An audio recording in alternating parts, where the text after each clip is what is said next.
So we're going to go ahead and get started here. And for those of you who are online on Zoom, we have kind of a standing room only crowd here. So you're able to sit in your comfort and watch. We're really fortunate today to have Corey and Miranda, the owners of Acorn Cafe. They're going to tell you a little bit about themselves, and I want to tell you it's one of our favorite places to eat, and we're really grateful for you coming. So, for those of you who don't know about the Acorn Cafe, we hope you learn a bunch tonight. So, thanks. Yeah.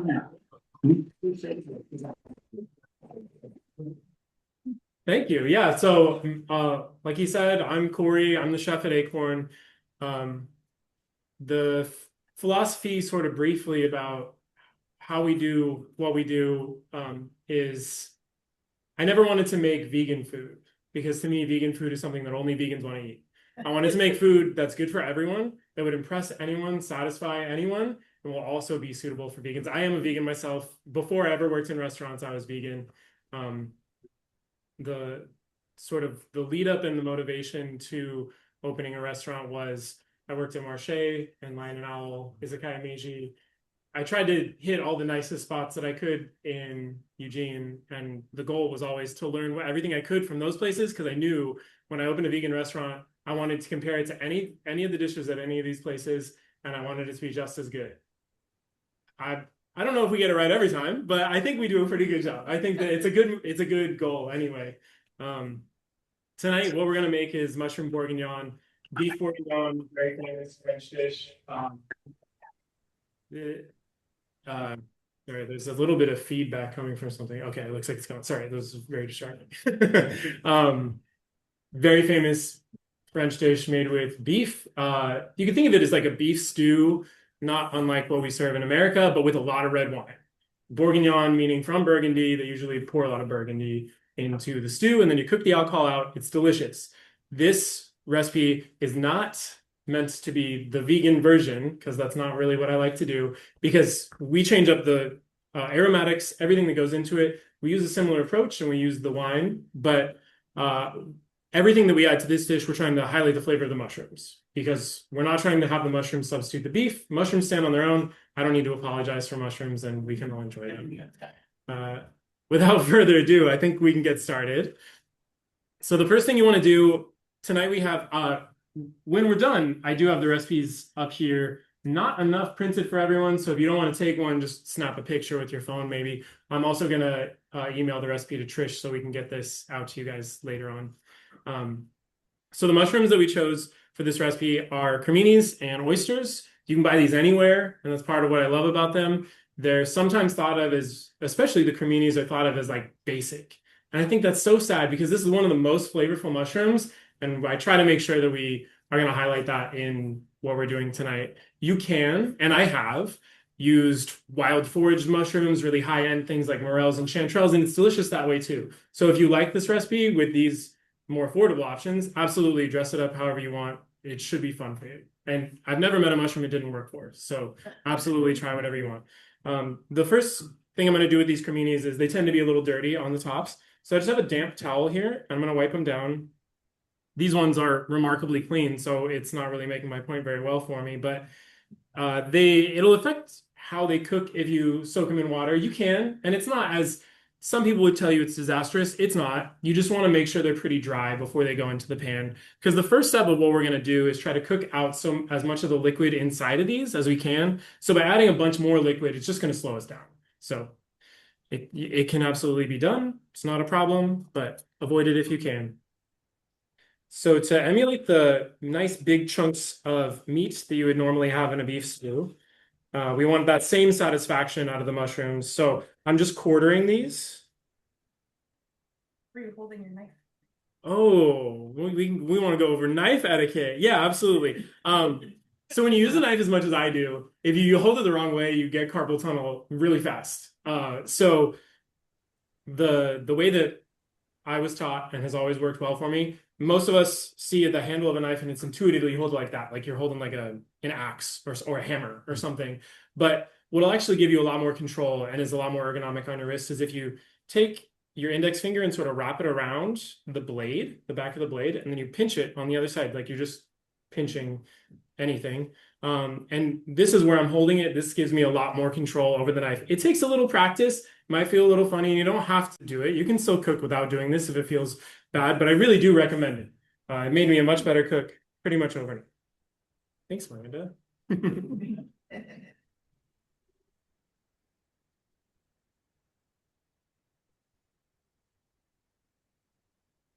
I was telling Trisha at the start that I was going to use this as my moment to sort of provide some propaganda for food scales, kitchen scales. You can get one for like $8, and it might be cheap, it might not be cute, it might not last you forever, but they're so worth it. The recipe tonight is in volume measurements, so you don't need to have one, but I really do think life gets so much better and so much more consistent, and you can just be so sure that what does one onion mean? I don't know what one onion means. You know, I've been doing this for like 15 years. I don't know what one onion means still, but I do know what 500 grams of onion means. So if you like to be precise like me, it can be helpful. Yeah. You can't see you cutting this is Yeah. Let me just move these out of the way. Thank you, my lovely assistant. points. Yeah, so what we have here is just these big chunks of quartered cremini mushrooms, and I'm just going to set them down, sort of one of the cut sides down. I'm not going to put any oil in this pan. I'm not going to put anything in here yet. And we're going to turn this on, which I probably could have practiced because I don't know the stove, but it'll be great. There's a step of your instructions that says dry saute. So this is the dry saute. He hasn't added oil or anything else to the pan, just those mushrooms. Yeah. So the funny thing about mushrooms is they're kind of hard to burn until you've added something like oil to the pan. So you can have the heat up pretty high, though you might end up with like a smoky kitchen if you go too high, but you don't need to baby them too much. And I'm not even going to look at them because I'm going to be able to hear when they start to release that moisture. And the goal here is to get them to release that moisture. And once all that flavor has sort of, all the water will evaporate and all that will be left behind is the mushroom flavor. So this will be much more concentrated in flavor and much more delicious. Yeah, so those are going to be fine right there while we work on our oyster mushrooms. These ones are very cutely still in their little cluster. They won't always come like this. They don't need to come like this. This is not necessarily an indicator of quality, but they are pretty. So I chose these ones for tonight. If they do come like this, you can just pick them apart. And you'll see that sort of, you have this like sort of natural end to the mushroom, just kind of rounds off there. Sometimes you get this extra little bit. This is actually part of the mycelium that is like the main organism of the mushroom. This is edible, but it's much tougher. If anybody wants to, I can set this one aside if anybody wants to like feel the difference, but it's pretty intuitive. If you can kind of see that it's an extra part of the mushroom, and I'm just going to pick those off tonight, though you can absolutely eat them. And these are pretty big pieces. So I'm just going to look at them and just sort of trim them up, maybe cut them in half.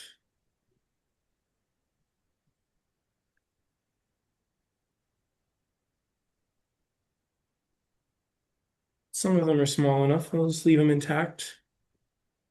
If you don't like big pieces of mushroom, feel free to dice them if you like. I really like how these look, but maybe you have some ugly mushrooms that you don't want to show off. That's fine. They're going to taste the same. You just chop them up into tiny pieces and no one will know.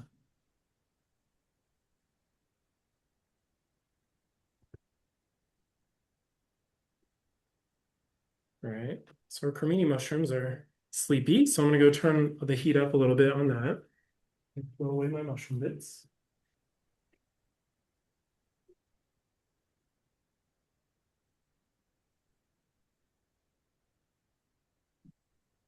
Okay, while those are doing their thing, we'll start getting our vegetables ready.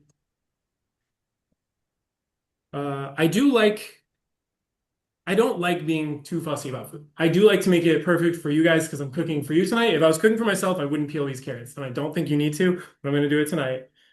Just briefly to make them a little bit prettier. I don't think there's anything wrong with the flavor of a good organic clean carrot. If they were dirty, maybe, but you know, they're not. They're great.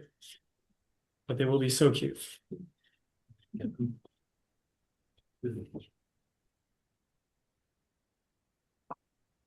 So while I'm doing this, Can I point out that this is the kitchen way of holding a peeler? By the way, it's kind of upside down, so opposite of how I would peel a lemon with the zester, he's holding it the sip. yeah, and you don't need to do it like me. You can peel whatever way makes you happy, whatever way makes you feel like you want to be in the kitchen. Don't let me ruin that for you. Absolutely do whatever you want. Don't get hurt though.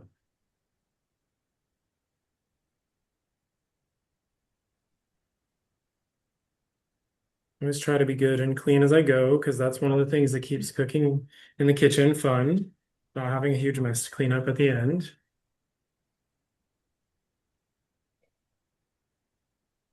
Okay. So carrots and any cylindrical thing, but especially carrots, I have a special cut that I like to do that I learned at Marche that makes everything look so much fancier.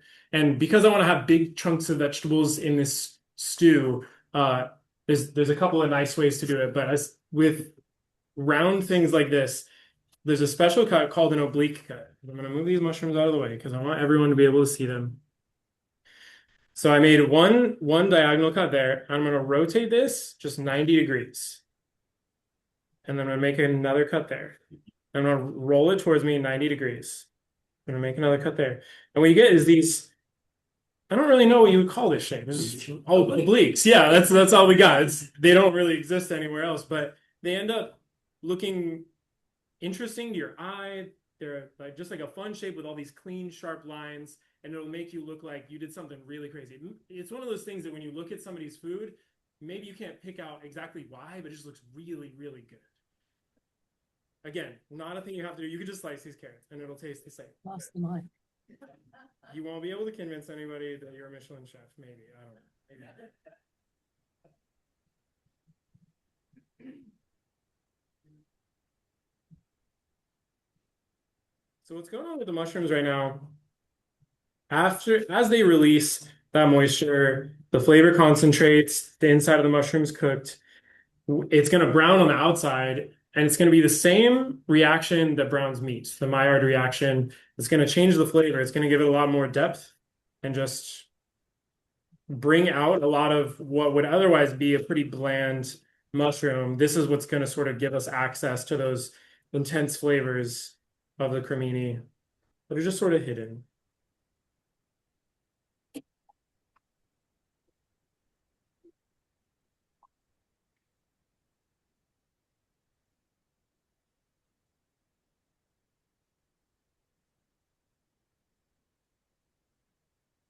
These other vegetables are not the only vegetables you could use for this.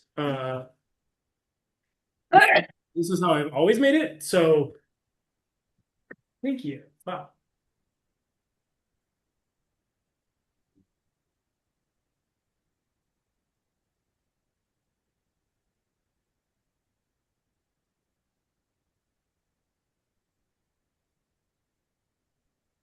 These are the vegetables I like for this dish because I always serve it over mashed potatoes. If you wanted to put potatoes in, absolutely. If you wanted to put parsnips in, that'd be another great choice.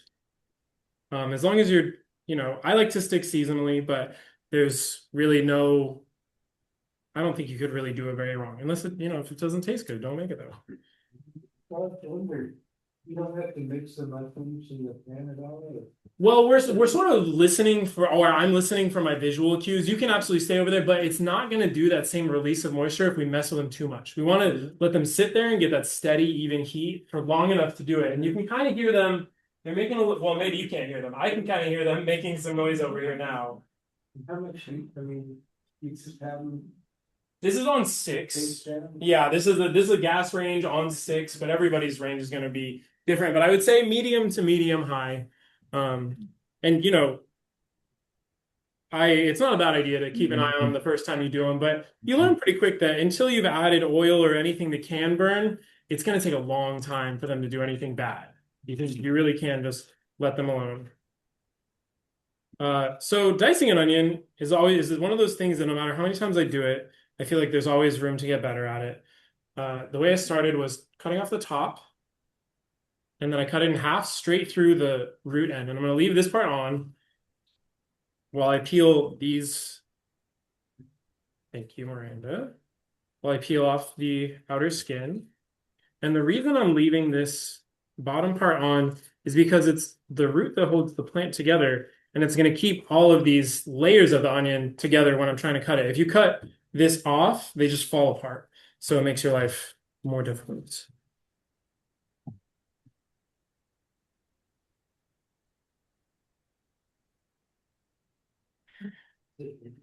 There is only one right way to dice an onion, but you don't have to do it. You could just chop it up and hack it in tiny pieces, whatever makes you happy, but I will show you the right way. Not everyone would agree with me on this, but I'm going to make 2 horizontal cuts. And then cutting all the way to the back of the onion with these vertical cuts. Keeping it together expertly. Turn it. Careful with my fingers, always. And then as I get to the end of it, I'm going to turn it, trim it up, make these cuts go all the way to the end, put it down again. Just to show that again. Horizontal cuts. Vertical cuts.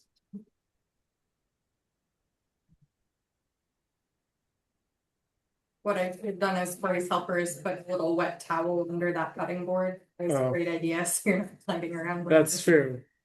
He's handling it like a true flip pro, though. Or like the opposite, maybe, by not fixing it. Thank you. Okay, we've got our onion dice, we've got our carrot cut, we've got some sleepy mushrooms.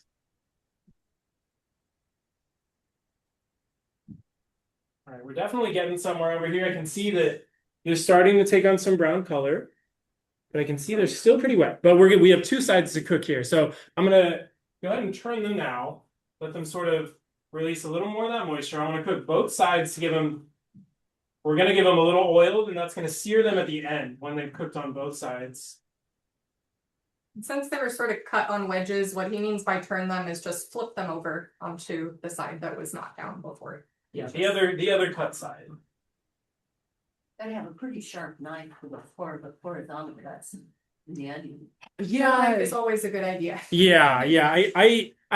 I find that a sharp knife, the sharper, the safer it is to use too. Because when I have a dull knife, it slips off of things and hits my hand. When I have a sharp knife, it's only going to go through what I want it to go through.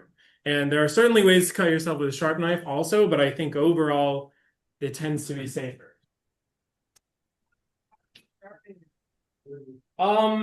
We should do another class on that. Yeah, that is a class in itself, really. Has a set of grindstones, and he does hand sharpen it against a whetstone. It's called. Yeah. Whetstones, and it's a thing that takes time to learn. There are the little tools you can drag a knife through, but they tend to do more harm than good. Especially if you have a very cheap knife, go for it. But if you have a knife that you want to like maintain and you care about, it's better to either learn how to do it yourself, or there are lots of people in town who can do it for you. And those services usually aren't very expensive. I don't use them, so I won't try to throw a quote out there, but it's worth it. It's worth it. So while we're cooking the mushrooms, fortunately we can get going on our other vegetables. We're going to start by putting some vegan butter in the pot. This we make at the cafe, but you could use Earth Balance or whatever brand you prefer.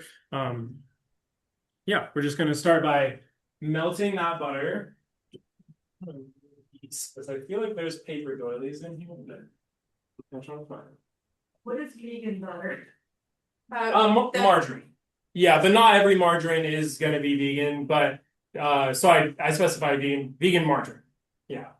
The vegan butter that we make at the cafe is a blend of coconut oil, soy milk, and canola oil. Yeah. That's heated up, and there's an emulsifier, soy lecithin, that holds the fat and the cream together. Yeah. Yeah. Not unlike dairy butter, it's milk and fat. So ours is soy milk and fat. Yeah. Could you use olive oil instead? I'm sure That work right. no, I'm sure that you could. It's traditionally the French use butter for everything. So in my way, I try to keep it true to that, but you could absolutely use olive oil. Because we're using some high heat cooking, I would actually recommend one of the higher heat oils. Avocado, totally. Coconut, as long as it's refined, so it doesn't have that coconut flavor. I am a big fan of canola oil, and that's what I would use also. Yeah, that's from a cooking and chef perspective, not necessarily a healthy eating perspective. So choose the oil that works for you. So as that butter's melted, we start putting our vegetables in there, which gives me the added benefit of making more room on the table.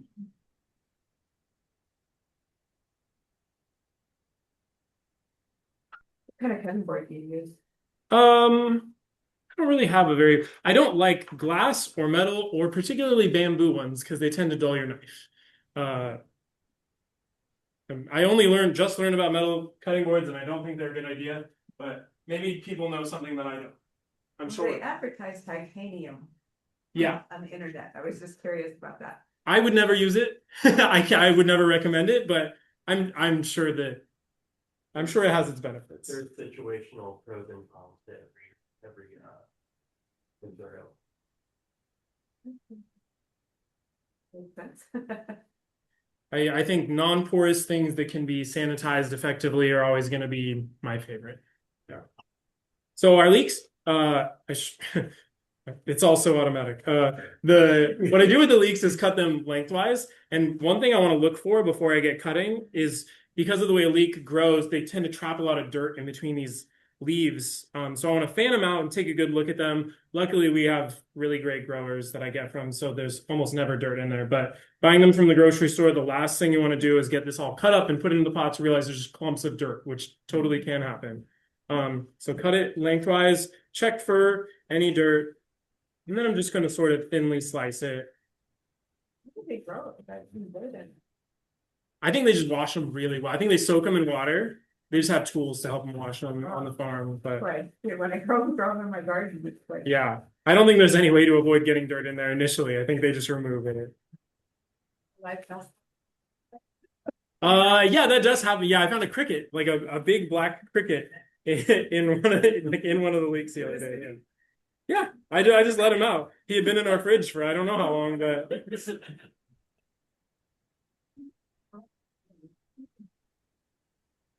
a lot of people will throw away the green tops of the leeks. These leeks are so huge, they didn't even send me the tops.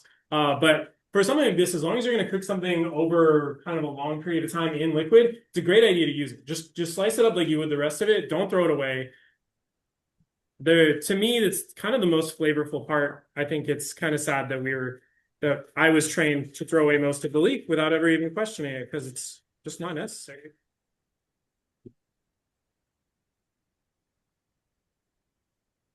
I cut a lot of leeks, so these are really nice and paper thin pieces. That is not important. It's just I cut things. And it'll cook faster, which for this is helpful.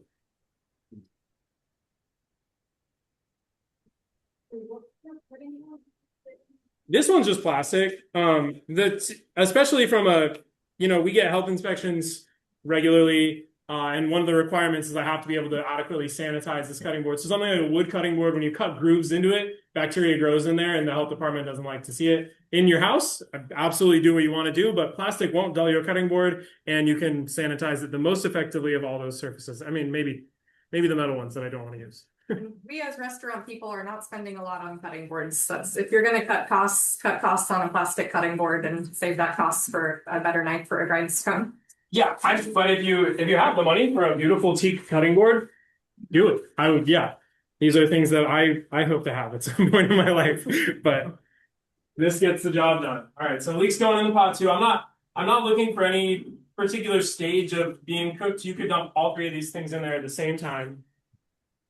At this point, I'm going to add some salt because it's going to help pull out the moisture from the vegetables, and it's going to help them cook a little bit more evenly and going to get our flavors started. I'm going to add a little canola oil to our dried out mushrooms now. So now what they look like is kind of shriveled and a little bit of brown.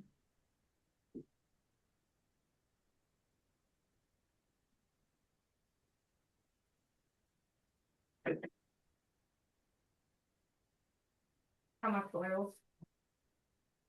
Probably a teaspoon. Yeah, just enough to give the mushrooms something to think about.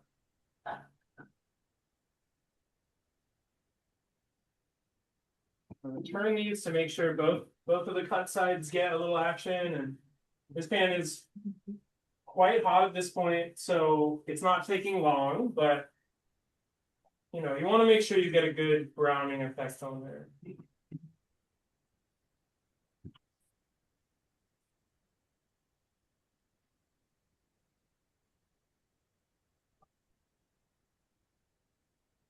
So if the heat were too high, they would just be burning, right? At this point, it is possible to burn the mushrooms. I'll say that, yeah.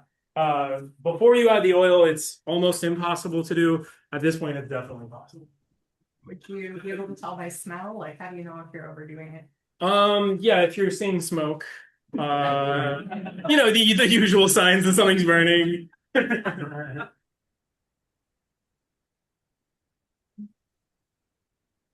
So now you can see that from that dried out thing, we have this sort of brown crust on there. That's a good indication that it's going to taste so much better. So Cremini mushrooms are maligned because they get sliced up thin on pizza and they're squishy and watery, and that's so different from this. Yeah. A lot of restaurants are lazy with them because they think they can be, which you can be, but I think it is a pretty great injustice that we don't give them the attention they're due. Okay, so those went into the pot with the vegetables. I'm gonna wipe the oil out of this pan because we still got to cook our oyster mushrooms, and I want to do that in a similar way to how we did the creminis.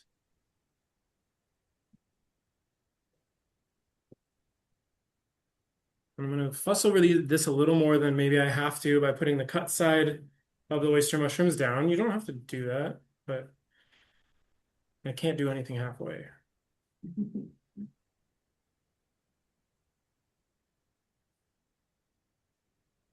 And maybe you can hear they're starting to sizzle, even though there's nothing in this pan. They're already releasing some of their moisture because the pan's quite hot at this point. So, is there a reason you cook the cremini first and then oyster? No, the order doesn't matter. Yeah. Could they cook in the same pan, or they cook at different rates? Yeah, if you have enough room and you had like some tongs to be able to take out the ones that are done first, you could cook them in the same pan at the same time. I just knew we had kind of a lot of mushrooms, so it's not necessary, but absolutely possible. The vegetables I'm cooking covered because I want the steam that's coming out of them to help cook those carrots is kind of the part that we're going to end up waiting on. Those big chunks of carrots, the same thing that makes them great to eat is going to make them take a little bit longer to cook, which is worth it. So our next steps are going to be sort of like our flavors that we're adding to this, including garlic. So I'm going to go ahead and chop this up. There's a few ways you can do this. If you want to be like cool at your dinner party, you can lay your knife on there flat. Miranda's gonna hate me for telling you this. And then you just like wail on it. Boom. Then you have crushed garlic and it's, I don't know, you look cool. You don't, or you just chop it, you know, just chop it up or put it in a food processor or whatever you want. I like to smash it, but I think I got my point across with the first one.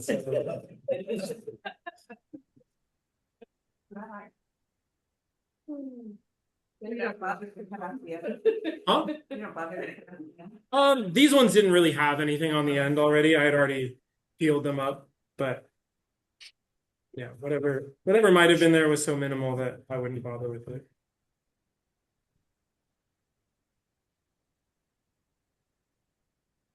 Okay, so we've got that cut. We've also got our thyme. There's two ways you could do this. You can pick the thyme off, or you can just put the whole sprigs in there and then pull them out when they're done. I think it's very beautiful to do it that way, so that's how I'm going to do it tonight. But sometimes I like to be able to see the little green specks in there when I'm done, so it's really up to you. I can see that these are kind of shriveled up and turning brown a little bit. just like the other one. So I'm gonna add my little bit of oil to the pan, just enough to sort of coat the bottoms of them again, give it a little shake. Or with a spatula, move them around, whichever you prefer.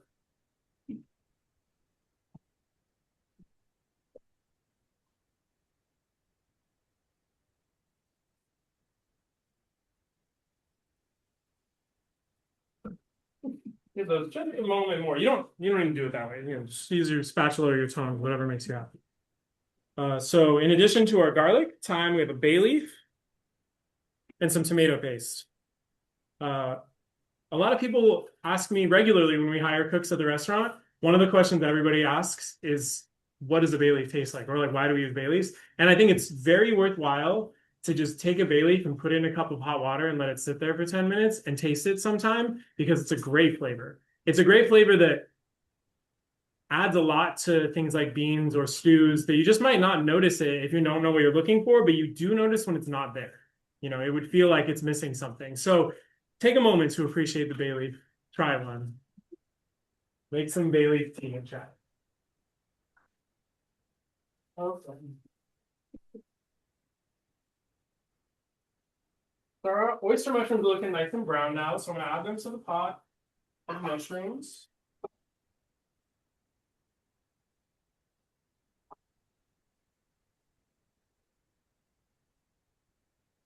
I'll take the time to clean the pan of the nice people who brought this for me, because I forgot one. Something he taught me recently, as someone who's never worked in a kitchen, when I'm chopping things up, I have a habit of moving them over by scraping the knife across the cutting board to make a nice, neat, even little piles. And that's one way I was dulling my knives without realizing it. So just flipping the knife over and using that flat edge to scrape across the cutting board will help keep your knife sharp for longer too. It's my one fun fact.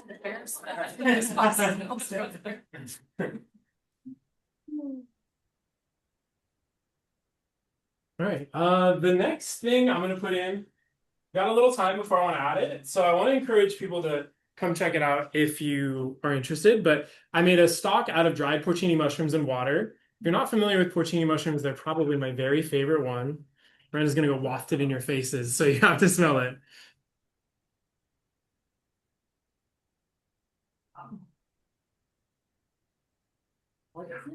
Porcini mushroom. This is probably one of the 3 most desirable mushrooms. They have a flavor that reminds me very much of like sometimes bacon. That's what they remind me of, which is convenience and entirely coincidental because porcini means piglet in Italian. Apparently they're called that because of how they look, because they're these chubby little round mushrooms. But they do kind of taste like pork to me also. But they add so much flavor. This really is, I think, my favorite mushroom. This will be here if anyone else would like to visit for a whiff. And you can, this isn't a totally essential step. Using water is totally okay. Or you could use any other mushroom. Or, if you wanted to, well, there are some mushrooms that you might boil in advance of using them, and you could use that as your stock. Don't let this sort of specialty ingredient be what stops you from making it. You can buy dried porcinis in most grocery stores, the nicer, higher end, like health food grocery stores, but don't let this be the thing that stops you, because it's great. It adds a lot to it, but it's not entirely necessary. Okay, I'm going to check on how our carrots are doing and everything else.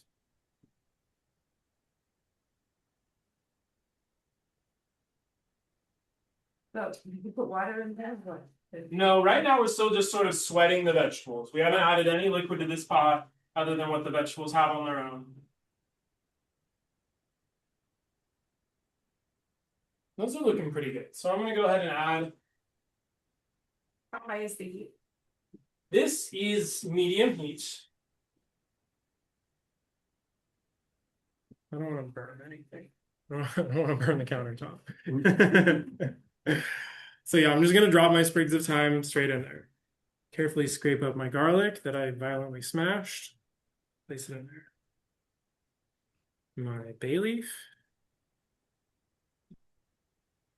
And my best to scoop out my very small measured portion of tomato paste. What? No, it's coming. This is how you're supposed to do it. This is how they do it in France.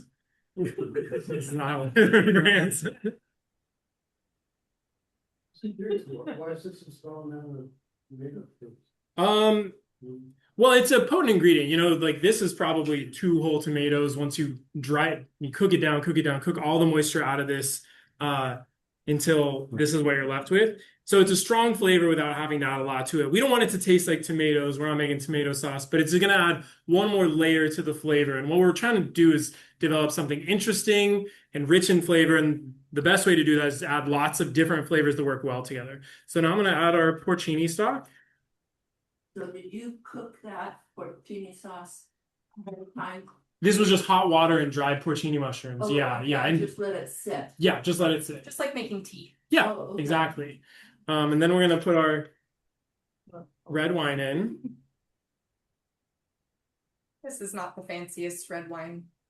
No, but for cooking, I don't think the best advice I've been given on cooking with wine is don't use something expensive, but do use something you would drink.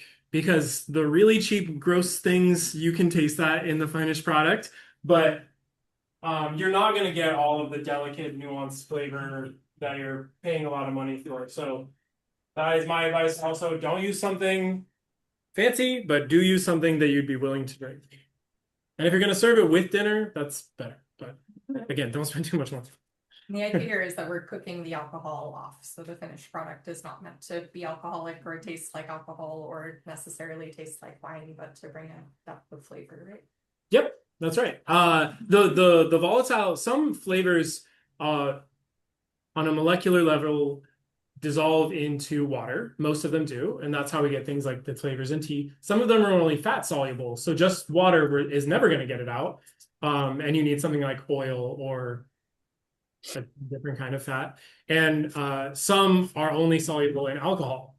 So that's generally why these traditional recipes use one or the other or all three, even, because we want to get all those flavors that we wouldn't otherwise have access to. We just wouldn't taste it if we didn't bring it out first in that. So we need the alcohol to bring those flavors out, but then the alcohol is going to taste terrible in a stew. So we need to cook all the alcohol out, which is going to take a little while, which is why I have a completed batch already done for you. So we don't have to stare at each other for all that time. So I'm going to pull those out now and we can taste them. Miranda, is there anything we should have talked about that I didn't? Why are you vegan, Corey? Why am I vegan? Well, I don't know which version of this story. I mean, it's the same story. I don't have like different stories that I tell people. It's one story, but I could go more or less in depth into it. But I was a philosophy major the year after I graduated high school, and I was really trying to figure out how to be a good person. I really wanted to be able to look back on life and not feel regret. And I felt like the thing that would make me feel regret the most is not being able to feel like I was a good person. So I listened to an interview with Peter Singer one day because he's a philosopher and I was into philosophy. And I really thought that I was going to be like this emotional, silly guy. He's going to sound so ridiculous. And he had a really simple argument that's just suffering's bad. Animals can suffer, so we should try to not do that. And that argument was pretty undeniable for me. I didn't do it right away. But after about a summer of sort of sitting on that knowledge, I had to face the fact that I didn't want it to be true. I liked eating burgers and whatever, but it was true. So if I wanted to think of myself as a good person, that was part of what I had to do. Oh, thanks. Like, where when you came to opening a restaurant?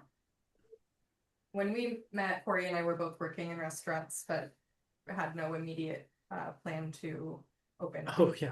I saw great potential in him, but he wasn't necessarily finding promotions as a vegan within restaurants of his own accord. Yeah, that's true. So Miranda and I worked at restaurants together. We worked at great places. We loved it. And in 2020, COVID hit. Miranda and I were laid off of work immediately because restaurants weren't doing much. And so it was tough for you as a vegan before COVID. There was So that's true. on these restaurants, do they serve meat? and Yeah. dairy and all that. Yeah, stuff. but part of my motivation, I don't mean to interrupt you, I'm sorry. No, I just was curious how you managed to do both. Yeah, the way that I did both was saying it was all means to an end. And the end would be opening a vegan restaurant that wouldn't be vegan food. It would be food that anyone at any level of interest or snobbery would be able to enjoy, and they wouldn't be able to turn their nose up at it and be like, this is just for vegans. Yeah. So working in those restaurants, I really put in my time. I worked really hard. It's a demanding, not very rewarding career, but no one wanted to move me up because they all knew I was vegan. So you work at a French restaurant, they don't want to have a vegan sous chef or anything beyond basic line cook. I was a good line cook. Everybody liked me, but they were never going to give me any opportunities. So I was kind of spinning out at the time that COVID happened, and kind of luckily that just put everything on hold. And about a week into the lockdown, Miranda and I were reading an article about how school kids weren't getting their lunches. School kids who rely on the free lunches weren't getting them because the schools were trying to get them out to kids, but they just didn't have a way to do it because nobody was prepared for this. And Miranda and I looked at each other and we knew that we had a stimulus check or whatever it was, whatever we were calling it at the time. And we had time on our hands and we had skills to produce a lot of food cheaply. So that week we showed up at Acorn City Park with a bunch of bowls of chili, and nobody came because they didn't know we were going to be there. But Miranda printed out a bunch of flyers and started letting people know we would be there. And we did that every week for that summer. By the end of that summer, the line was to the end of the park. We were doing 100 meals at each of these meal distributions. And we continued doing it into the fall when we were called back to work. And that was when Miranda saw an advertisement for somebody who's trying to get out of their lease for a restaurant. And At an incredibly difficult time to open a restaurant. Yeah. I'm not surprised that they wanted out of that. yeah, it was a very sensible decision. But we were at this spot where we were having to reckon with, do we stop showing up for these 100 people a week who are now used to coming down and sharing this food with us? Do we go back to our jobs and are able to pay our rent, but we have to just forget that we saw this great need and pretend that it doesn't exist anymore? Or do we pull a Hail Mary and rent our own building and keep serving these free meals? So it was something that we would have had more of a plan for if we had time to plan, but we opened it very quickly and we've been very lucky to still be here 4 years later. And for anybody who doesn't know this, that being the origin story of Acorn Cafe, we do a few things differently than most restaurants. We don't accept tips because having worked in the industry for so long, tips always felt, from our perspective, like maybe good money, but it was a way for the owners to pay less wages to their employees and have the customers subsidize the wages, which is the only industry that I know of that works like that. If the workers are worth more money, then that should be on the owners of the business, not on the consumers. So we do that, but many people are used to tipping. So we have an option to pay forward some money at the end of your meal, and we use that to fund free meals. And last year we did, funding it that way, we did 2,700. Yeah, and the cost to us is making sure that happens and making space for all those people, but it was the community that paid for those meals. So we were struggling to, once we ran out of stimulus money initially, we were pretty struggling to keep those meals going, keep them funded, but this is a sustainable way we can do this maybe forever. It's been really awesome sharing vegan food for free. Also, we get a lot of feedback from people saying, I don't know when the last time I had a vegetable with some crunch left in it. There's life in this. I'm full and I feel better. So it's been, thank you. Yeah, please. So when somebody pays forward, does somebody come to the restaurant or do they still go to the park and give them? I would love to still go to the park, but it's easier to be more consistent every single day. They come to us. They get the full restaurant experience. On the weekdays when we have enough space in the restaurant physically, they get to sit at a table, they can use the bathroom, they get service from Miranda and our servers. Just having a physical location that's open that people can come in is really meaningful. Also, some people have come by just to tell me, I don't need a meal today. I just wanted to tell you I got a job or I'm moving into an apartment and thank you for being here to help me. And when I first knew guys way early, people could just come, they would hand a bag of the meal, right, and they had a whole setup in the front to provide. Yeah, there was a community pantry as well during COVID that was pretty well stocked too. Yeah, 4 years later, we're still doing the hot meals for either dining or takeout. So if someone's just wanting a bag to grab and go, they're for takeout. So, you guys use food for Lynn County for? So we're a business. It's a You buy your food rather than. we buy our food, yeah, and we're required to by the health department too. As a restaurant, you're not allowed to have things that are donated. You have to buy them and provide receipts. We work in conjunction. I think there's a space for both. You have any interest to go around the world and learn from the greatest vegan makers, like in Japan? Absolutely, yeah. I mean, I would love to travel just selfishly, but He'll leave tomorrow. I'm gonna start the very last step just so we can move on to tasting. Traditionally, flour and butter is sort of mixed together in a raw roux that gets mixed into beef bourguignon, and you just add it until it's thick enough to your liking. Tonight I wanted to make it gluten-free. That's not always a concern for me, so sometimes I'll use our vegan margarine and flour in the same way that you would do it the classic French way, but I'm going to use just cornstarch. The recipe that you'll take home calls for tapioca starch and water to just make a little slurry to thicken it that way. You don't necessarily need to thicken it, but it does make it feel a little more stew-like. So I'm just going to add some cold water to this cornstarch, whisk it in, and stir it into there. What's important to do is wait to do this step until all the alcohol is cooked out of that. And I hope you'll take these. The instructions tell you want to simmer it for at least 30 minutes and then start tasting it. And it might need to be cooked longer. It's going to taste like alcohol. And I think I'm going to move this pot of unfinished stuff up here in case you want to taste it and compare it to the finished version, just so you can sort of know what you're looking for, what you're trying to get rid of. Because I know it can be a little confusing if you don't have that firsthand experience. But you don't want to start to thicken it until then, because if you boil cornstarch long enough, it'll just get loose again. So, Think about your menu, like how many items you have on there, if you're. Yeah, I'm just curious. it's pretty small. We tried to go on the have fewer items and make them all really high quality technique. So we have four let's brunch say items, four lunch items. lunch items, and then a dinner specials menu that we just serve on Thursday, Friday, and Saturday nights. And then we have some desserts and stuff too. Hours can be a little tricky too, since we are just the two of us. We need, a break every now and then to prep more food for the next service. So the brunch hours are 10 o'clock to 3 o'clock. And then on Thursday, Friday, and Saturday nights, we reopen for dinner from 5 to 9. All right. So traditionally, and what I also believe in, there's several ways to serve this dish. You'd serve it with bread, just like you would a beef stew. You could also serve it over pasta, polenta, or mashed potatoes. We made some rosemary mashed potatoes to have it over tonight. Please come on up and get a taste. So, have you give yourself a salary? Have you? Yeah. I mean, yeah, if we're there all day, every day, we have to be able to pay ourselves something. Oh, sure. Yeah. Smart. I don't know how big of a taste people want, but let's try to make something sensible happen here.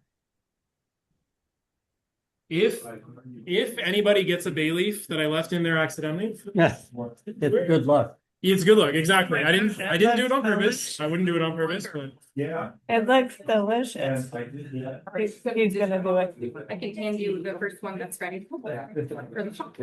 they had some sporks out. Oh, there we go. There, Trish got the sporks. Yeah. Thank you so much. Oh, wow, you can what? I wanted to make sure everybody got to taste them. I wasn't sure how many to expect.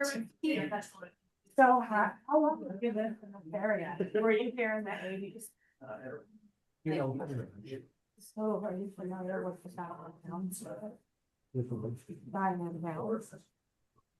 Thank you.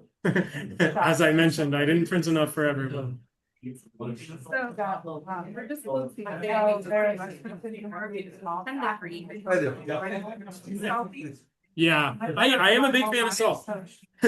So let me get some mushrooms. Plants and mushrooms feel pain too, Yes, but. One time,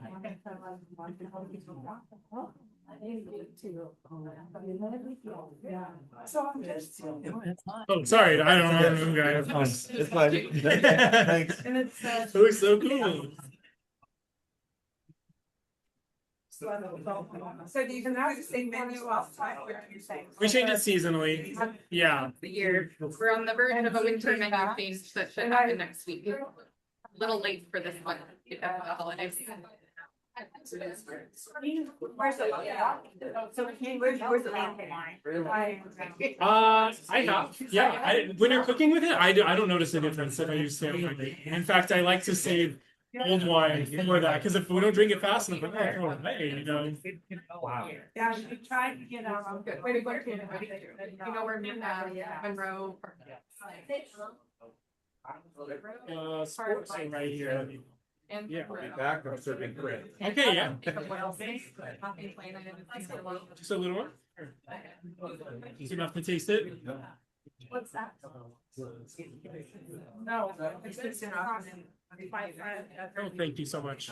Yeah. Parking can be kind of street parking, so I think that landmark is Monroe. And he asked. The Russell Street and a block as well, but really sweet little spot. And it's for That's my son's right there. Yeah.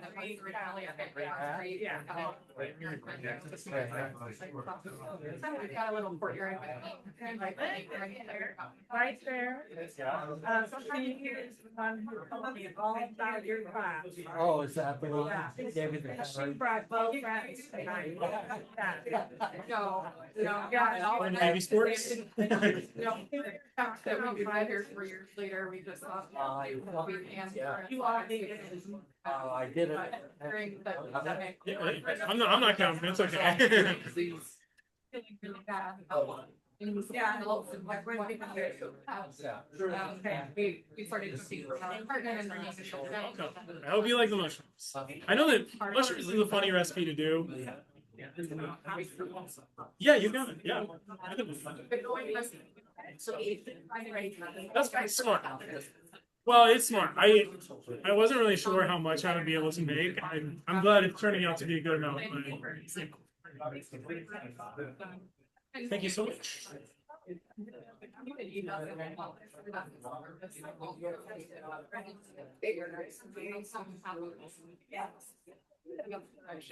You were working on it. I'll get it. Oh, you got some? I'll eat some. My own situation. Great, thank you. I went couch to couch. Yeah. There you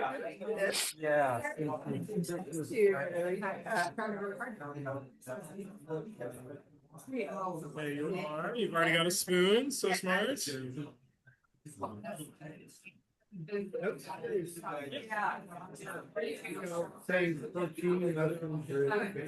We're making a swap. I was wondering how come you didn't, you just paid a profit and you didn't utilize it.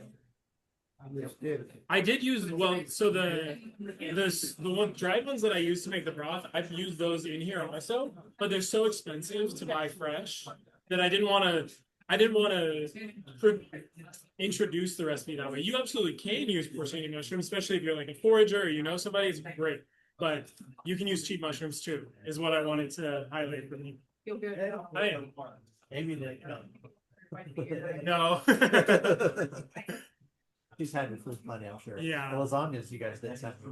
Oh yeah, I really love making them too. It was only this year that I made my first lasagna ever, and now that I've done it, it really, you understand like what a labor of love it is for people and how like my family didn't cook much growing up, you know, they didn't really know how to. So it's like it's fun to explore these things that people's families are familiar with, and then I get to serve it to them, and they get to feel like special because I'm taking the time to make that, you know. Yeah.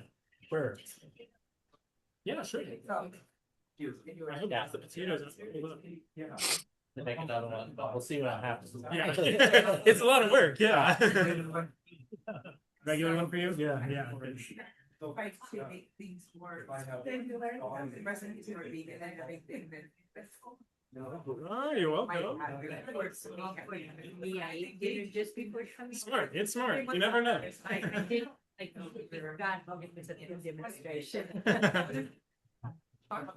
Yeah, that's an amazing meal and the mushrooms are amazing. What happens when I have a whole bunch of extra mushrooms? We are gonna waste. People do that. Yeah, they totally can be. It's gonna change the texture, but they can safely be frozen for as long as you need to. And then how do you cook them after they get frozen? You thaw them out and put them in something else. Well, so what's gonna happen is you're okay. A lot of that moisture is gonna just sort of like ooze out of them initially. And I've never used previously frozen mushrooms before, but what I've been told is you just put them in a pan, you want to dry them out the same way we did.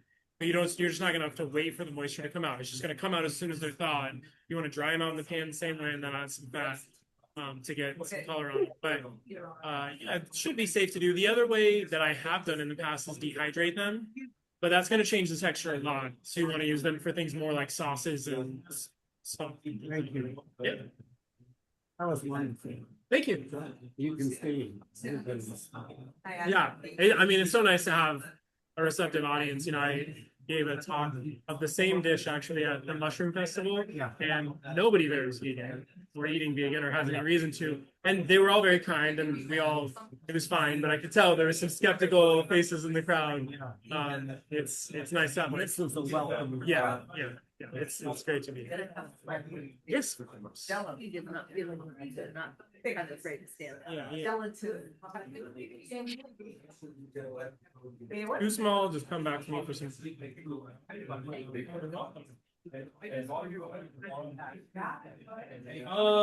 This is, so the brand is Victorinox. They're the same people who make Swiss Army knives. And they use, their factory is shared with a lot of the, so the steel, the specific blend of steel that they use to make this knife is the same as a lot of really fancy knives. I do have more expensive knives, but this one was $40 and a lot of the people I've respected the most in the food service industry, people who've been a prep cook for like 20 years, they got one of these at the start of it and they've used it to chop, 200 pounds of onions a day for that whole time and it's still going strong. So I really love these. They're not the most beautiful knives, they're not the most delicate knives, but they are durable, they work really well, they're good. I mean, I know the Down Earth doesn't have them. I know you can order them online from a lot of places, but it's too bad this is so faded. But you can see the little Swiss Army knife symbol on there. The Victorinox is the brand name. I'm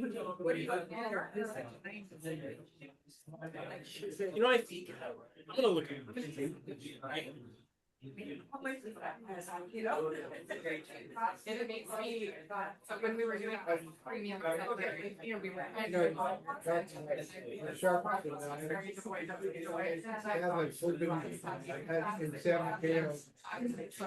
year.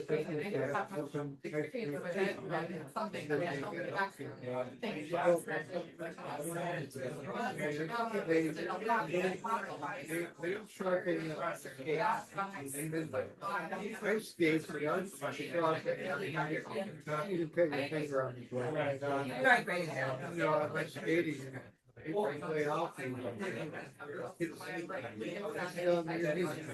kind of need them to bite into the ice.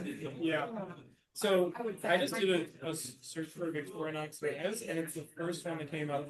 You can find them cheaper than that, definitely. But yeah, that is the right or knife set. Totally. Yeah.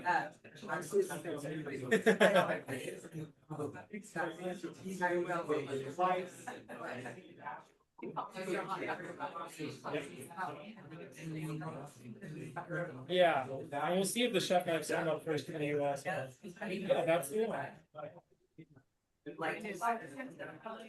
So you can buy it straight from the company. You can buy it. There's yeah, it looks like mine is from the company rather than but it is the same. Seems to be the same knife. You're welcome. Yeah.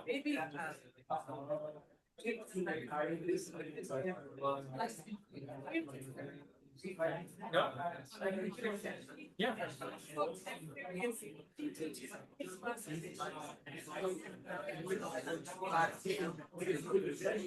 I have. Yeah. Been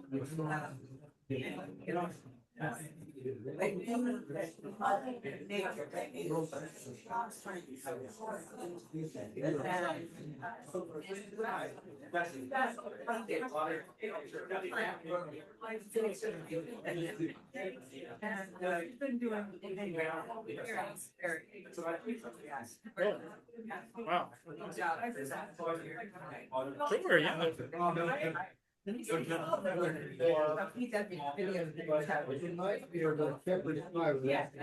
Yeah, yeah. Yeah, if you look at it, you gotta start with that.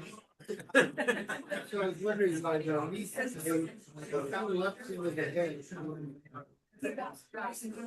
Oh, it was the very bottom where there's like a hard root portion that just isn't very good. Yeah, but you can see it. It looks different.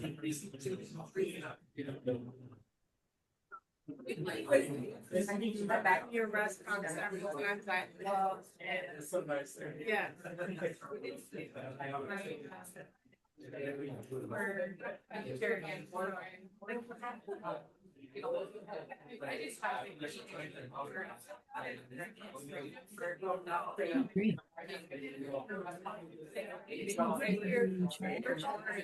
Wow.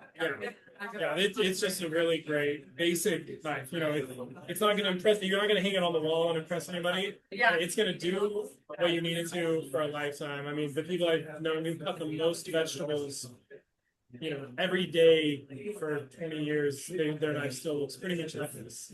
Wow, that is amazing. I have Yeah, I so mean, they need sharpened back. yeah, yeah. So I, Well, if you wanted to get a different knife instead of sharpening those or have a backup knife, try one of these out. You know, goes a long way. It's not great for everything because it's kind of thick in the back. So if you have to put something delicate, a thick knife on the back like this, it makes it harder because things want to break apart when they have like an edge. So a really thin knife is nice to have also to cut through really delicate things. But for 90% of what I do, this is great. I'm gonna take a picture of it because I'll never bring it open. It's the same brand that makes Swiss Army knives. You can see the same little insignia there. Oh, even better. I know you're like, yeah, Amy. No, Amy's not my brand. Does Amy's son work for you? Yeah. I misunderstood. that would have been crazy if you know my mom. She's back in Reno, Nevada. So Oh, okay. that would have been wild. Yeah. We call him Chef Sam. That's okay. Yeah. Amy's great though. I love Amy. Yeah. So you don't use any dairy products, right? Correct. So what do you put in the potatoes? Soy milk? There is some soy milk, and then I use canola oil and rosemary to make an herb oil, and then I mix that in also because mashed potatoes need some kind of fat, you know. So we could use the vegan margarine, or we could use oil. In this case, I use oil with herbs to give it some extra flavor. Thank you. Thank you. Thank you. So, the way you fight your parents. Now, I was watching you, so you heard the carrot each time. Right? Yeah, I roll the carrot towards me, Okay. like a quarter of the way. Does that make sense? Okay, you roll it about a quarter come toward you Yeah. and then do this time. Yeah, And that gives it the same. Right, the knife stays the same every time. I don't move the knife, I just roll the carrot and then cut. Yeah. It is very nice. Thank you. Yeah, I love this little shape. You know, it just looks like big but not clumsy. So many times if you cut something into a big piece, it just looks like you're lazy or something. Yeah, but this makes it clear we were working hard. We cared about what we were doing. We still get nice big pieces. Well, your demo was wonderful. Oh, thank you so much. I haven't done many of them, so I feel a little shaky. It's nice to hear. Thank you. Not everyone will give out their secrets. Yeah. As somebody who didn't learn how to cook until I was already working in restaurants, because my family didn't cook anything. My mom didn't know anything, and she raised me by herself. I get frustrated myself when people take it for granted. They're like, they're gonna tell you what goes into it, and they're gonna assume you know what to do with that. But it's not very helpful if I don't. And I like if you're gonna go to the trouble of teaching me how to make something, then teach me all the way. You know? So, yeah, I know that not everybody needs them, but it's nice for people to be patient and like wait for that to, you know, wait for those people who do need it. So a quick question on sharpening your knives. Most everybody have. My husband Alan is knives are beyond that. Yeah. They need to be.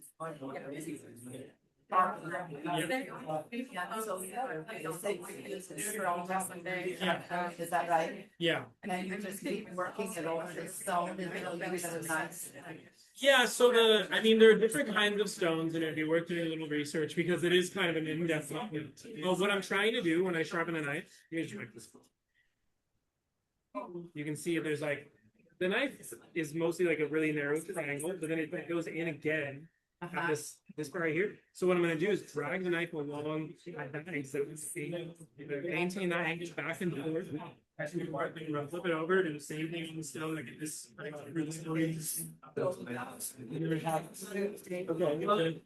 figured you're good, and it is. So you should just look at it and just sort of like. Okay, for those online, we're gonna do a little talk on label reading, so hang in there for just a I don't couple. want, well, we don't need. No, you should go. Debbie's getting set up, and as soon as she is, Just in we'll case I don't know everything. hand toward her and try to get that in. Hope you enjoyed the food demonstration. Okay, Kitchens. we'll be back. Yeah. That's it for the demonstration's over. Yeah, and they come in different drinks. And I think if you're only gonna buy one, it might be like 50 to remember, but like a 1,000. Everybody's got their camera off. Yeah, because you only spend it. So, if you go to are you too good? low, your results. You're good. We're gonna continue on with like label reading kind of thing. And we really are good at this helps hopefully it helps you to. Or something.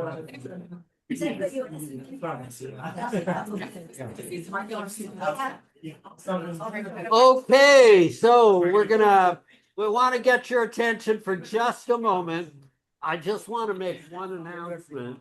Since we have a lot of new faces here tonight compared to usual Tuesday. Oh, there are some new faces. Before Debbie gets started on the label reading, I just want to remind you and let you know if you don't know that there's a vegan fest that's coming up May the 3rd. So put that Another vegan fest, calendar. You don't second wanna miss annual. that. But the other event you don't want to miss is the night after on Monday night. Dr. Michael Clapper is going to be talking at Springfield High School Auditorium. And you want to put that on your calendar and bring your friends. We have, there's space for 800 people in that auditorium. We'd love to fill that up.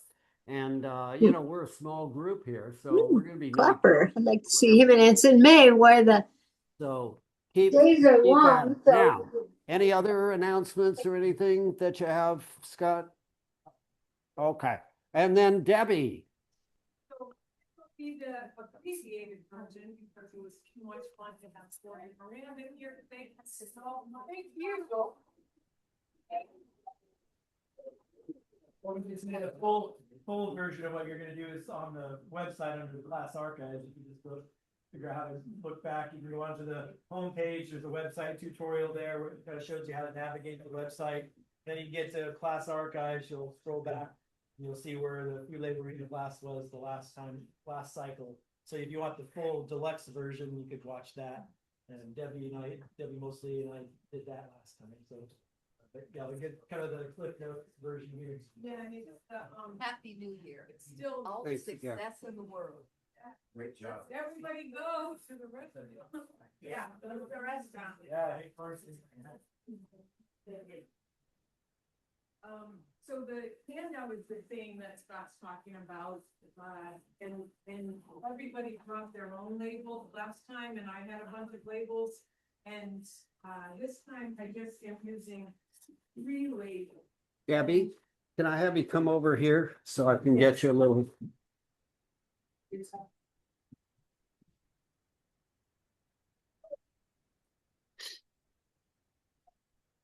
Yes.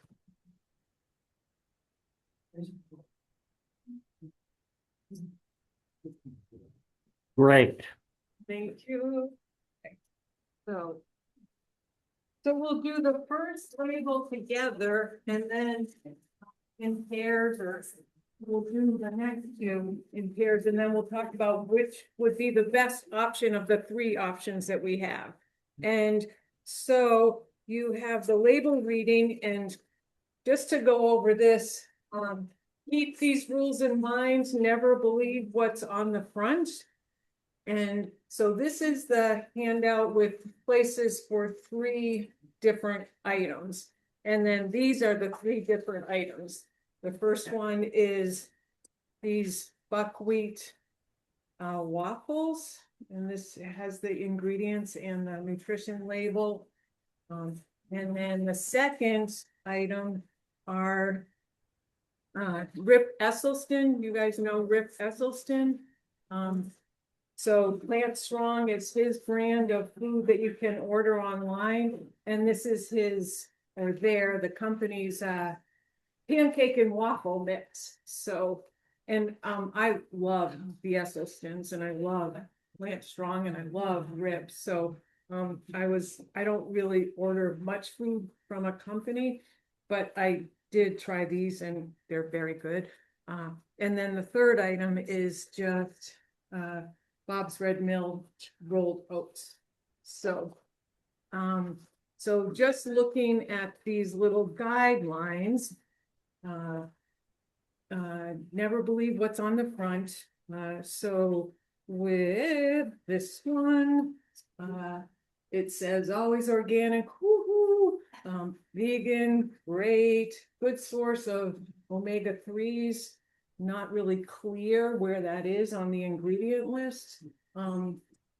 11 grams whole grains per serving. None of the ingredients say whole before the grain. So that was interesting to me. And I had a couple of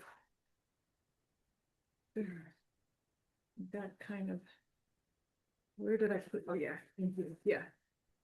I also wanted to show you, last time I did it, I showed the worst food I ate, which was some whole little vegan cheesecake, which was a huge amount of calories, and I haven't eaten that since. So doing this class is really helpful because I need to see myself what I'm doing, and I also need community to feel like I need help, and I'm getting helped by doing this. And so this cookie is the complete cookie. So 16 grams of protein. Wow, that's kind of cool. 10 grams of fiber. Wow, vegan.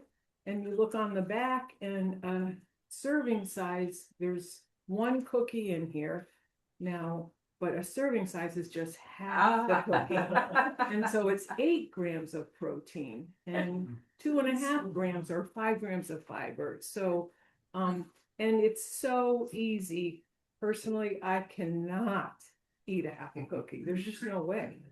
I can tell myself that I'm gonna do that, and I can cut it in half, but yeah. And then before I know it, the whole thing's gone. So those are a couple of examples of that first rule, kind of, or guidelines. Do you recognize all the ingredients? No, put it back. So it's on this one, which you'll see, there are some ingredients that I'm not exactly sure of. They're not really wacky ingredients, but we've all seen those labels with tons of chemicals on them, and ingredients that I don't recognize, and I do feel good putting it back on the shelf. It's in the chat room, these for the people who chat. Oh, yeah, sorry. Okay, and guys on Zoom, Charlie has put these handouts in the chat room for you guys to open up on your computer, so you'll have access to these same handouts. Thank you, Charlie. Okay. And then calories from fat. So if we look at the first waffles, we see that the total fat is 6 grams of fat. So how do we know how many calories that is? How many calories is in 1 gram of fat? Does anybody know? 9 grams, as opposed to carbohydrates and protein, how many grams how many calories per gram in those? 4. So big difference. So if you multiply, you see 6 grams and then you see 8%. And that's of the daily guidelines, the value. It's not really representative of what portion of the food is actually fat. So to get the to get the grams from fat, we're going to say 6 times 9 is what? 54. 54. Okay, so on our worksheet, calories from fat, you can write down 54. So then we're going to get what percent of that. We're going to go to the next thing and say the total calories in 1 serving is 190. Everybody see that? 190. So 54 divided by 190 times 100 is 28%. So this is suggesting less than 20% of your calories should come from fat. And if you're concerned about your weight, even less than 15% would be a better target to go for. So, and stop me anytime if you have any questions, but, and then the sodium ideal is sort of 1-to-1 for calories to grams of sodium or milligrams of sodium. So for this item, there is 290 grams of sodium and it's 190 calories. So really it's kind of like 3-to-2. So much more sodium than the calories. Okay. So that's interesting. And limiting the sugar, 37, this says 37.5 for men, women 25 grams. I try to avoid added sugar as much as possible because it is so, it's just so addicting. And I can be eating really great for a week or 2, and then if I indulge in something like this, I just feel like I'm off to the races and I'm off and running. And so again, I need support, I need help, I need to talk about this and get reinforced to there's delicious food to eat that doesn't have to have added sugar, just can be natural sugar. And back to the soda, you guys know why there's the 1-to-1 rule, informal why that is. So it happens to be, so the kind of the recommended dietary allowance is 2,300 milligrams of sodium a day or less. So that's kind of the basic, and so the average person eats about 2,000 to 2,300 calories a day. If you look at kind of just the overall population, it's probably much more than that these days in processed food, but that's the thought. Okay, so if you're eating about 2,300 calories a day, then you want to have 2,300 milligrams of sodium or less. So the 1-to-1 rule means you want the calories and the sodium to be the same or less sodium than calories ideally. But if you look at the American College of Cardiology, they're trying to. Can you hear him? Scott's talking in the audience. Lower. But this is, when you're looking at packaged foods that are processed. You can hear a lot better with the microphone, but it's just for one person. With the ear things. So if you're Thank you. limiting I'm not on mute. the food label reading is trying not to eat too many foods with the label, but then eating whole foods that you're like we had tonight, there's really not a lot of salt added or anything. Then just the 1-to-1 rule is not really applying to that because you're looking for unprocessed foods. Okay. Well, thank you, Scott. Yeah. And that's probably 2,300 calories is more than many of us need depending on our energy. And if you have heart disease or something, 1,500 or less is recommended. So it is really interesting to see how much sodium. All the items I have tonight aren't a big deal for sodium. This is kind of a big deal, but not much. But yeah, it's really good to watch out for sodium. And whole wheat, whole grain should be listed, not just the wheat flour or whatever kind of flour. It should be whole grain wheat flour. And then protein, 0.36 grams of protein per pound of body per day, which is about, isn't it 8 grams of protein per pound? I mean, 0.8 grams of protein per pound. And that for me comes to about 45 grams of protein, which for me is too low, I think, as an aging person, and what I'm learning about getting older and just muscle mass disappearing unless I do something more about it. And so I try to get more like 70 grams of protein a day or 75 grams of protein a day. And so that's more like 1.2 grams of protein per pound. So really, we're not going to have too much time to go through all of these, but what I guess I want to do is, so if I just held these up, just as a kind of choice, which do you think is the most healthy choice? Oh, the oats. The oats, yeah. The oats are definitely the healthier choice. And this Plant Strong is a close second. It's pretty amazing what they're, no refined sugar, oil-free, 19 whole grains per serving. So RIP is really focused on trying to make good, like convenient foods or healthy foods. The fiber and cholesterol on that waffle. Oh, okay, so the fiber isn't on this handout, but I added it for myself at the end because fiber is hugely important to me and to all of us. So Next week's class is the magic of fiber, yeah, it's really, so we'll learn all about fiber next week. this thing only has 1 gram of fiber and 1 gram of protein. So that already tosses it out for How me. much cholesterol? Yeah, cholesterol is 0 because it's vegan, so there's no cholesterol in it. Oh, really? Yeah, but there is the 28% fat, and some of it saturated and some of it polyunsaturated and monounsaturated. So, but wait till this is interesting. So there's 6 waffles in here. So you can see this box, it's not big, and the serving size is 2. So if you'll see this question, is the serving size reasonable?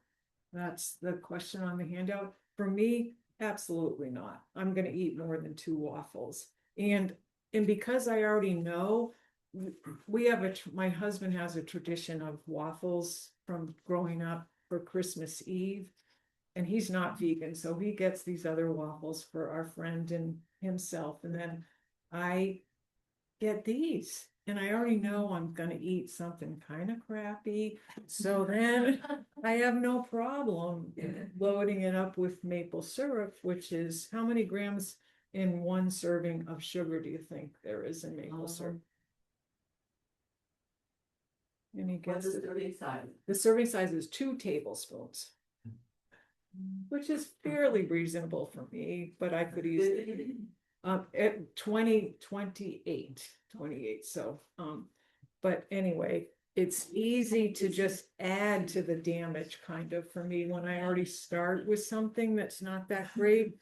I put applesauce on my pancakes and waffles. Yeah, it's delicious. And any kind of fruit is like they say there's berries in here. Well, there's really, I mean, they show you the nice picture of the berries on the top. There's minimal. If you look at the ingredients, it's apple juice, blueberry puree, and apple puree. So there's really not. Where's the raspberries, huh? Yeah, where's the exactly. Yeah. So and so Rip comes in pretty good. He's got 3 grams of, that's on the next. If you look at that, the serving size is 1/3 cup of, I used a cup. 1/3 cup was not going to be enough for me. And it's 1 cup of soy milk with 1 cup of this dry mix. And that's supposed to be 3 servings really.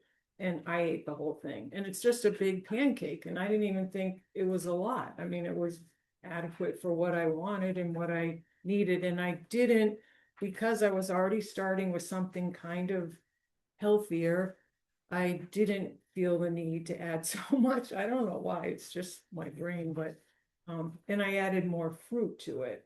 And plus I had the soy milk, so that added Rip has 3 grams of protein. I ate 3 servings, so that's 9 grams of protein. And then a cup of this gave me another 12 grams of protein. So 21 grams of protein, fibers 3 grams, so 9 grams of fiber. So better, it was better. And the fruit gave me some more protein and fiber. But what was interesting to me, and how much fat do you think's in a cup of soy milk? Because it's a bean, right? So what do we know about beans? Generally low fat, not always. Generally low fat. I did not realize how many knew that soybeans are really high in fat compared to, I didn't know that. I was so. I think Eric Coulthard says to feed the kids soy because they need the fat for their brain. Oh. So if we used what we see for the guidelines, less than 20% or maybe even less than 15%, this cup of soy milk came out to be a whopping 49% fat. Wow. Isn't that wild? And so Charlie and Scott, I mean, I'm still what do you think? Like, Well, you use oat milk or almond milk if you want. But then you don't get the protein. Right. And they say this, I mean. Can you compare different brands of soy now? They're all, I mean, I just got on the web when I was preparing. I'm like, I had no idea. And soybeans are very high in fat just by and they're supposed to be like, I looked online and found in articles like soybeans are very different than all the other beans, and they're very high in fat, higher in protein than other beans. And so sort of a well-rounded thing, but I just didn't know what to make of that. Because I use this in oatmeal or whatever all the time, thinking I'm giving myself good protein, but I don't know. So that was interesting. The other interesting thing was, so what ended up happening is I use a half a cup of this is 1 serving. That's not enough for me, so I use a whole cup, and so that's 360 calories and 10 grams of protein and 8 grams of fiber. So I feel fine, that's good. And then I've been using, I wish Laura was here, the gal that brought us the persimmons. Yeah. Remember that? Yeah. And so she gleans in her neighborhood, and so do I, and our next door neighbor, I don't even have to glean. They just give us all this stuff because their tree, I think they gave us 3 dozen persimmons, which I just froze. And I just take a couple out and throw them in. And that's like another 5 grams of protein. And then I put I've been using a 1/4 pound of spinach. And spinach, this was also kind of, if we just use that guideline, 4 ounces of spinach has a ton of sodium. Like it's a 1-to-3 ratio for calories and sodium. So 4 ounces is about 26 calories, and it's got about 75 grams of sodium. Did you guys know that? Did you? Isn't that wild? Raw spinach? Yeah, raw spinach. But when you think about, we can eat 1,500 or 2,300. Do I care that there's 75 milligrams of sodium? No, it's not gonna, I don't use sodium in other ways, so I know, and I need some sodium, so. Debbie, Mhm. can I go back a moment to the Yes. soy milk and your concerns? Yeah, about yeah, the yes, fat please, content? yes. So the total fat content is somewhere 3.5 to 5 grams, but there's less than a gram. It's 0.5 to 0.7 of the saturated fat. So it's very minimal amount Right, of saturated fat. You get omega-3s some things that are healthy with it, so Mhm. I would not be too concerned about it. Yeah, and I feel like I'm not, but I was really shocked when I was just, if we just thought about those guidelines. And it's the other thing is Dr. Greger chooses soy milk Yeah. is his choice Yeah. of milk product. So Dr. Gregor says it, I can say it too. And that's what we choose. Yeah, so that's what? That's what we choose also. Okay, then the experts have spoken. So really, you can just use this handout for your own work. We're out of time now, but I did want to just say, so I've been eating this for, I don't know, like 4 days in a row or something, and it's good, and I feel like I fill this whole bowl up. I have a smaller bowl, but for my chopped spinach and persimmons and a cup of this and a cup of this, and it takes 10 minutes. So it's a huge bowl, but it keeps me going, and it's 625 calories. So I feel like that's a great breakfast. 26.2 grams of protein. If I'm trying to get 75, that's about a third and then I'm certainly not hungry in between. You know, I love not being hungry in between. Yeah. And I hate when I'm hungry because then I'm going to eat crap. We have to be careful though, when you're so satisfied, not to skip a meal maybe. I still get like I eat. It seems like it doesn't matter if I have this at 7:30 or 10. I'm still hungry around 1 or 1:30, and it doesn't. I think, why am I hungry? I just hate it, but somehow that doesn't matter. But I'm hungry around 1 or 1:30. I eat lunch, and this is 16.6 grams of fiber. So I feel like, wow, what a robust way to start the day.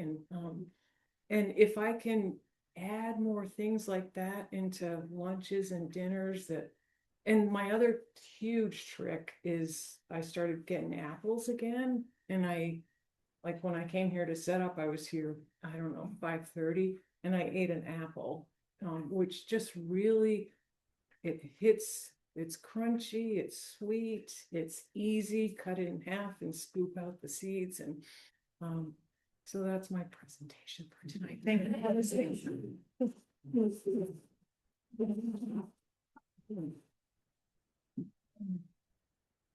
Come back next week. Yeah. Magic fiber. The next one. Assuming everyone in here is gets the emails on Sunday mornings. You know, it's going on. And the grocery store shopping tour is coming up January 15th on Thursday. So that's in the newsletters. So you can just keep my email up there to sign if you want to sign up. And we have a new, Scott put up a new section on the website that says, local community, Local plant forward practitioners. Yeah, Clinicians. I clinicians. think we wrote, yeah. Yeah, and it's so we've got 2 up, and if you guys have suggestions for plant forward practitioners, doctors, PAs, nurse practitioners, PTs, anybody that you think would wanna, we're trying to fund ourselves, and we're trying to get $100 for a year of being advertised, and we will show it at the beginning of each class. So we'll just keep on showing our page and that page of, and we also have one that's community partners. So we're gonna add the Acorn Community Cafe. And of course, Eugene Veggies is on there. Yeah. Yeah. If we always do the potluck in the summer with them. That's why we're really fun. Thank you very much. Meetings. For your input.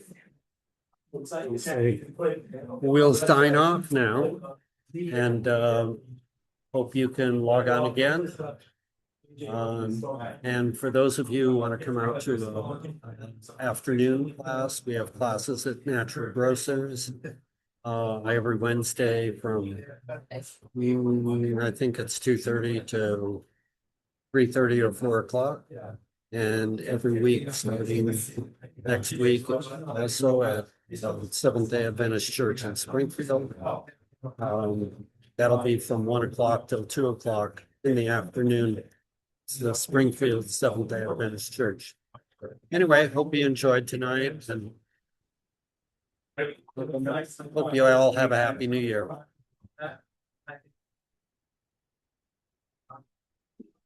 Yeah.